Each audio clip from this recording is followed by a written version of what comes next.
আসসালামু আলাইকুম। ইসরায়েলে নিযুক্ত মার্কিন রাষ্ট্রদূত মাইক হাকাবি একটি বিস্ফোরকপূর্ণ মন্তব্য করেছেন।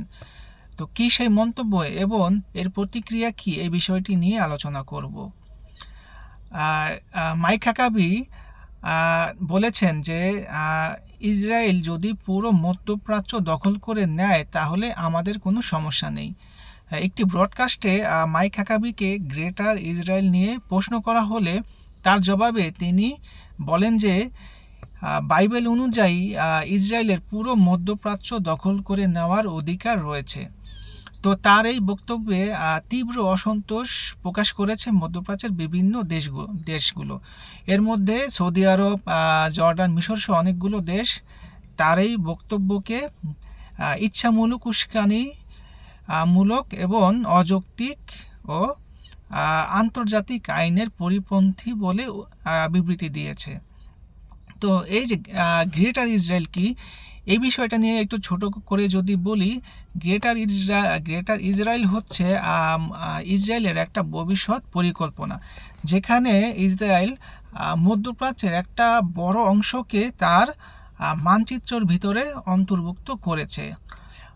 এর মধ্যে রয়েছে ফিলিস্তিনি, জর্ডান এবং মিশরের পুরো ভূখণ্ড, এছাড়াও ইরাক, সিরিয়া, তুরস্ক, সৌদি আরব, কুয়েত এবং মিশরের কিছু কিছু অঞ্চল এই মানচিত্রের মধ্যে পড়েছে। যদিও এই গ্রেটার ইসরায়েল নিয়ে মধ্যপ্রাচ্যের দেশগুলোর মধ্যে কিন্তু তীব্র অসন্তোষ রয়েছে।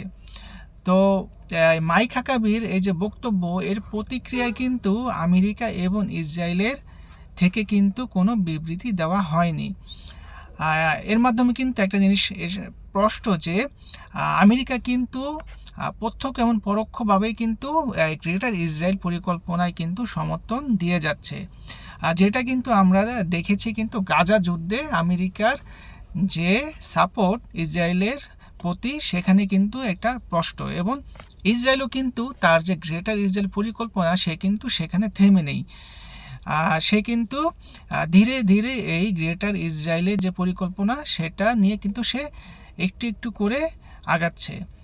যদি আমরা দেখি ফিলিস্তিনি, সে কিন্তু প্রায় পুরোটাই কিন্তু ইসরায়েল কিন্তু প্রায় পুরো ফিলিস্তিনি প্রায় দখল করেই ফেলেছে, এবং সে সিরিয়াতে ঢুকেছে, সে কিন্তু লেবাননেও কিছু ঢুকেছে, এবং সেখানেও কিন্তু কিছু কিছু জায়গা সে দখল করেছে।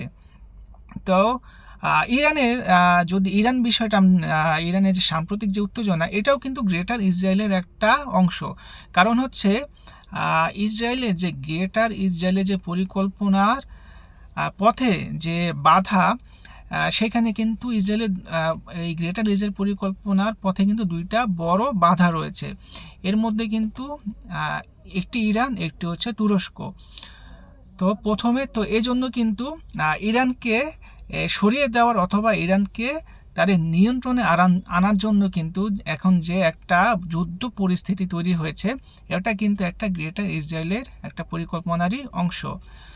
তো আসলে দেখা যাক তারা এখানে আসলে কি হয়, শেষ পর্যন্ত কি ইরানকে তারা নিজেদের কন্ট্রোলে আনতে পারে অথবা ধ্বংস করতে পারে। দেখা যাক আসলে শেষ পর্যন্ত এখানে কি হয়। তো এই ছিল গ্রেটার ইসরায়েল, যেটা ইসরায়েলের একটা বৃহৎ পরিকল্পনার একটা অংশ। তো এই ছিল এখনকার মতো, আবার দেখা হবে অন্য কোনো বিষয় নিয়ে। এখনকার মতো আল্লাহ হাফেজ।